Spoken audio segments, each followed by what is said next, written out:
Graça e paz para todos vocês. Nesses dias agora, eu recebi um vídeo de um homem, de um moço aí, um profeta, chamado Romilson Ferreira. Ele é dono daquele canal, me parece que é o Manual de Yahweh. E o nome dele é Romilson Ferreira. E eu já recebi aqui no WhatsApp, vídeos desse moço, mandado pelos irmãos, e admirados, todos eles admirados com a clareza com que ele falava sobre a volta do Senhor. Ele estabeleceu a data da volta do Senhor, dia 8 de abril passado agora, e ele já tinha estabelecido a data de Jesus no mês de setembro de 2017, Jesus não voltou, e ele remarcou a data para agora, dia 8 de abril, e Jesus não voltou no dia 8 de abril. E esse é um canal de uma grande influência entre o povo de Deus, espalhado aí pelo Brasil principalmente, e ele tem 297 mil seguidores, e você pode imaginar aí muitos servos de Deus sendo enganados por esse falso profeta. E nós precisamos nos cuidar para que o próprio apóstolo Paulo, escrevendo aos Tessalonicenses, ele diz: irmãos, no que diz respeito à vinda de nosso Senhor Jesus Cristo e a nossa reunião com Ele, ele diz: nós vos exortamos que não demovais da vossa mente com facilidade, e nem vos perturbeis.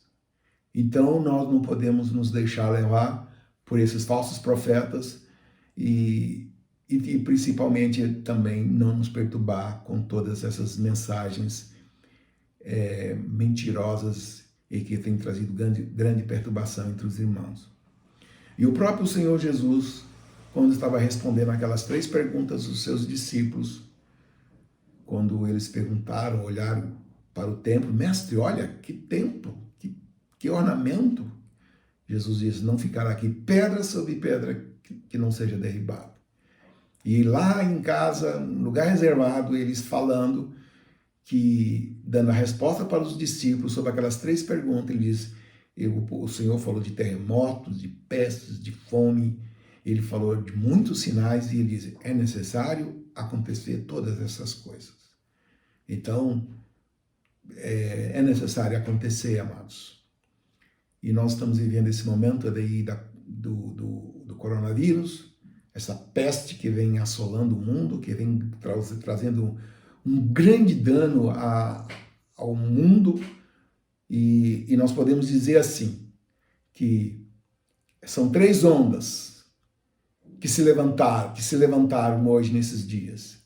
E esse coronavírus nós podemos chamar de uma onda de 5 metros, que vem assolando a humanidade. Mas atrás do coronavírus vem uma outra onda de 30 metros, que é a Grande Depressão, que é a fome e principalmente saques e guerra civil que vai se espalhar pelo mundo e vamos viver momentos muito difíceis.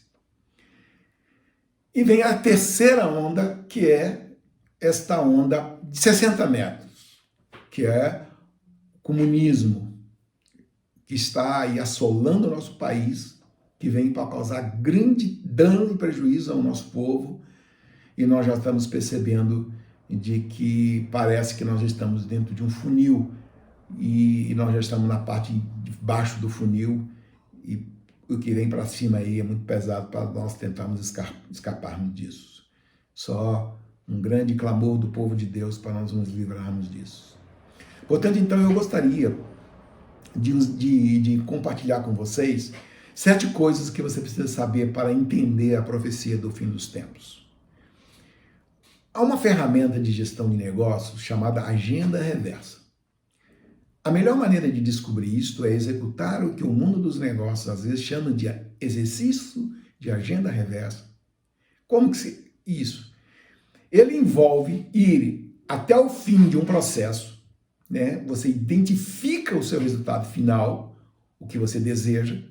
Então você lista em ordem reversa todas as coisas que tem que acontecer para produzir aquele resultado, voltando em direção ao presente.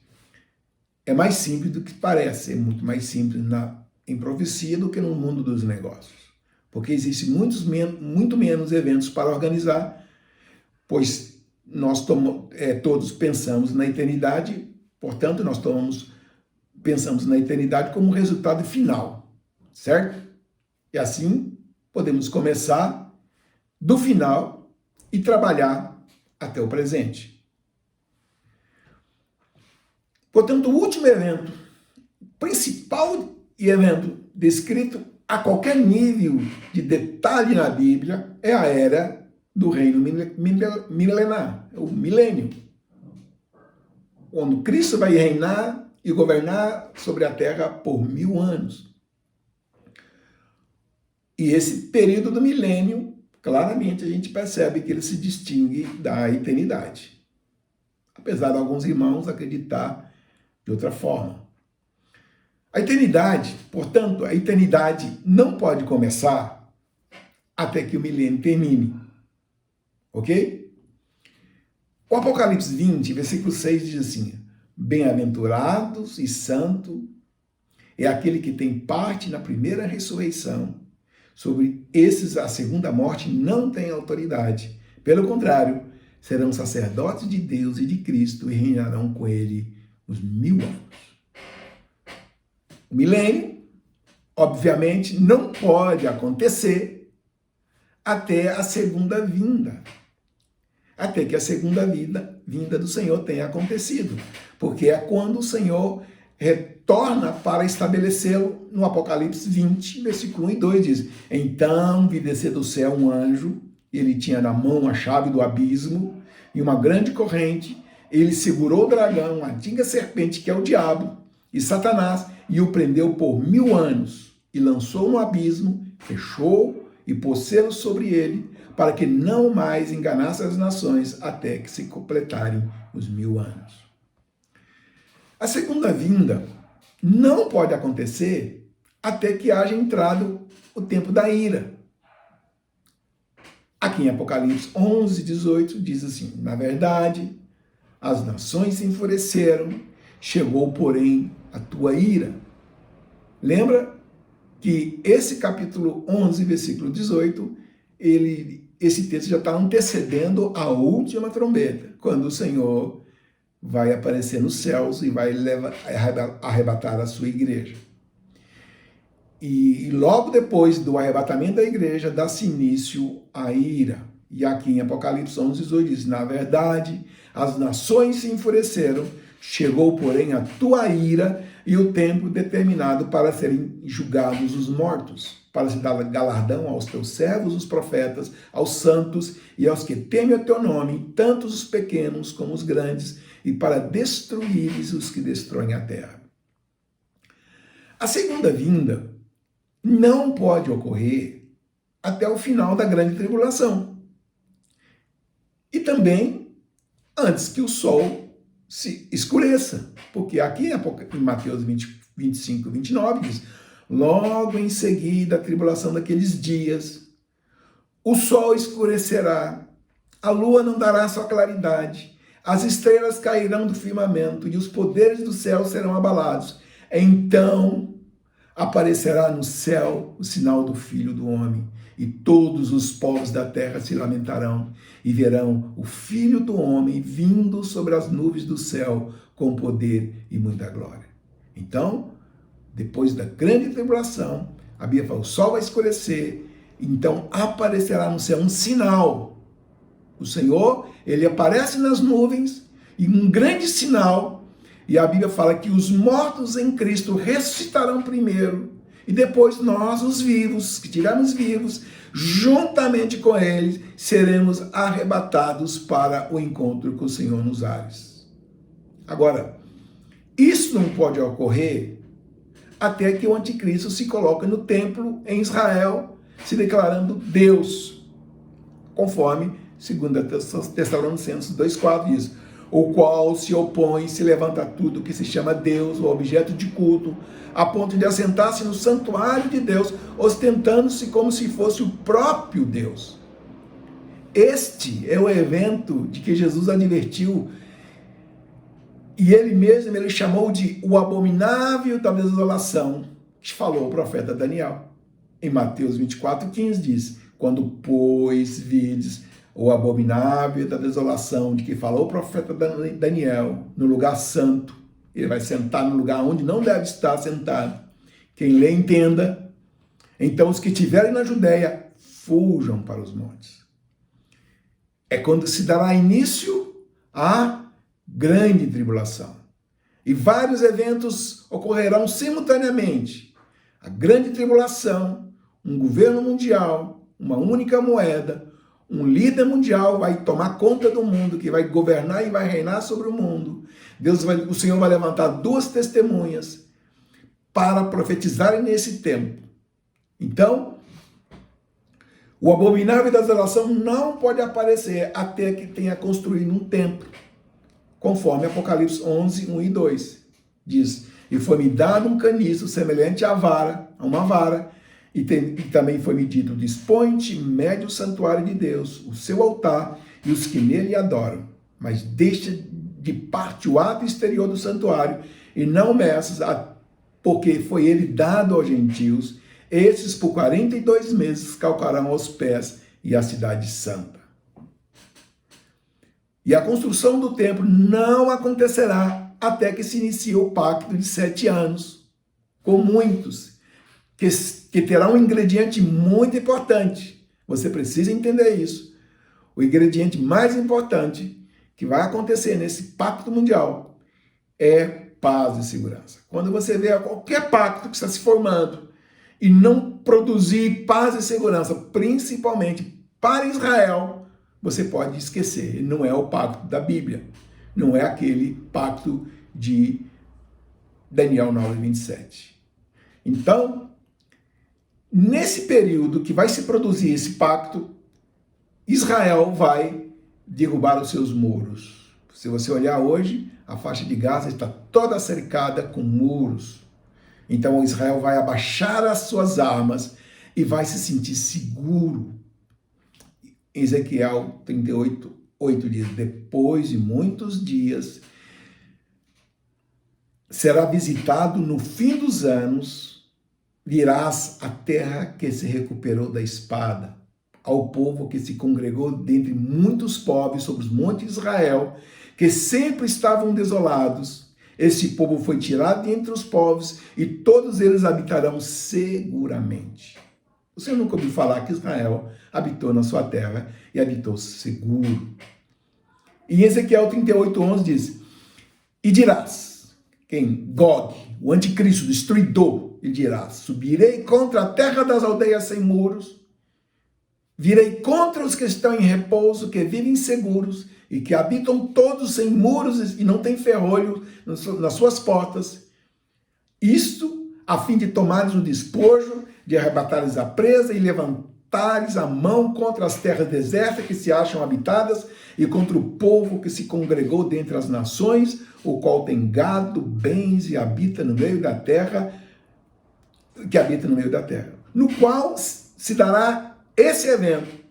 Ele se dará na metade daquela semana de 7 anos. Ele vai romper o pacto, né? Então, aqui em Daniel 9:27 diz, ele fará firme aliança com muitos por 1 semana, e na metade da semana ele fará cessar o sacrifício e a oferta de manjares, e sobre a asa das abominações virá o assolador, até que a destruição que esteja determinada se derrame sobre ele. Este famoso pacto, no qual podemos chamar, ou um pacto com muitos, e que tudo parece que ele não será apenas um pacto localizado em Israel, mas será um pacto mundial, e nós podemos, eu particularmente poderia chamar esse pacto daquela introdução, quando será introduzido essa chamada nova ordem mundial no mundo. e que, na verdade, que só pode acontecer dentro de um caos. Veja a agenda reversa. Para que esse pacto aconteça, tem que existir, tem que acontecer um caos na Terra, que vai mergulhar o nosso mundo em um grande cataclisma, em grandes situações de fome e de miséria. E nós já estamos percebendo que esse cenário já está se desenvolvendo, está montando. Não quero falar do Brasil, vamos falar da Índia. A Índia hoje tem 1 bilhão e 350 milhões de habitantes. A Índia está em quarentena. Eu conheço a Índia, fui na Índia várias vezes. Você pode imaginar um povo que trabalha 7 dias para comer 2. Você pode imaginar que é um povo preso dentro das suas casas durante 30 dias, sem poder sair para comprar nada. Isto vai ser uma grande fome, vai morrer muita gente na Índia. Eu estou dizendo isso apenas no mundo, no país localizado. E hoje, nos dias de hoje, nós estamos percebendo algo. Veja bem, nós já estamos chegando no nosso tempo, no nosso momento. Se formou 3 grandes blocos disputando esta chamada nova ordem mundial. O mundo está sendo disputado por esses 3 grandes blocos de nações. O primeiro bloco é a Rússia, Irã, Índia, liderados pela China e disputando a Austrália e todo o continente africano. E claro, disputando aquilo que se transformará na fazenda do mundo, o Brasil. E, infelizmente, nós já estamos percebendo que isso já está se desenvolvendo no nosso país. Infelizmente, nossos governadores, nossos deputados já estão vendidos. Eles já foram comprados a preço de prata e ouro. E eles estão entregando o nosso país para a China. O segundo bloco.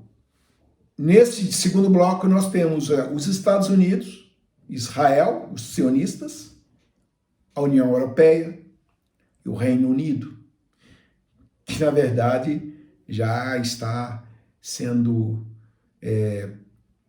disputado pela China e o Reino Unido já está balançando e já está inclinando para a China, já está sendo influenciado pela China. E nós temos também o terceiro bloco, que é o mundo muçulmano. Nesse mundo muçulmano, nós temos um país, a Turquia, que está liderando este bloco econômico, o bloco nessa tentativa de estabelecer essa nova ordem mundial através do mundo muçulmano, e que eles lutam para o retorno do grande Império Otomano e a ressurreição do califado, e que eles vão tentar alcançar o mundo através da guerrilha, através da guerra. Então, este é o nosso vídeo de hoje. Deus os abençoe.